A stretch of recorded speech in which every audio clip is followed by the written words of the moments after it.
In the figure above, all intersecting sides of the polygon meet at right angles. What is the area of the polygon? When you usually see these kind of weird shaped figures, your first instinct may be to say, well, I don't know the formula for the area of this shape, so how am I supposed to do this? Well, of course, that's what they want you to think, right? It's not a simple quadrilateral. It's not a simple anything. It's like a messed up shape. So when you see these two approaches, the first approach, the more common one that you're going to see on most problems, is to break up the figure into something more manageable. So here we can go ahead and just imagine if I draw a dotted line here, and I draw a dotted line here, I'm going to have three rectangles that I can then work out the area of, and them all up. So the question is, what are the dimensions of these rectangles? Well, notice this first rectangle, which will be this green one, is going to have a side here of 8 and a length here of 9. So this first one is going to be 8 times 9, which is 72.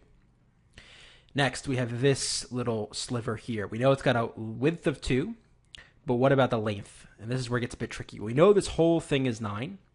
This piece here is 3, which means what must be left here? Well, what must be left here is 6. So let me go ahead and draw my red. We'll make this 6. 6 times 2 is 12, so that would be 12. And then finally, we've got this piece. It's width 2, length 7. So this would be 14.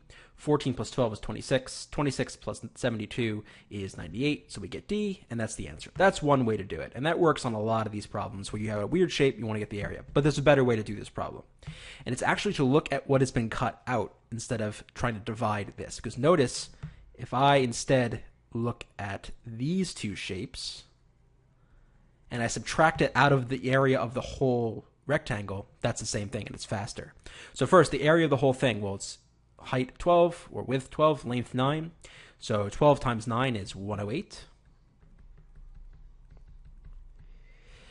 And now I need the areas of this piece. Well, this guy right here is 2 by 3, so this is 6. And this guy right here, well, we got to look. It's 2, and since this whole thing is 9 and this is 7, this piece right here must be 2. So we have a 2 by 2 square, which is an area of 4. The total area of this cutouts is 10. So we subtract the 10 from the area of the whole thing to get what's left. So we subtract 10, we get 98, which was the exact same answer we got before. So either way works. Whatever way you find most comfortable, whatever makes the most sense to you is fine. So the answer to this one is D.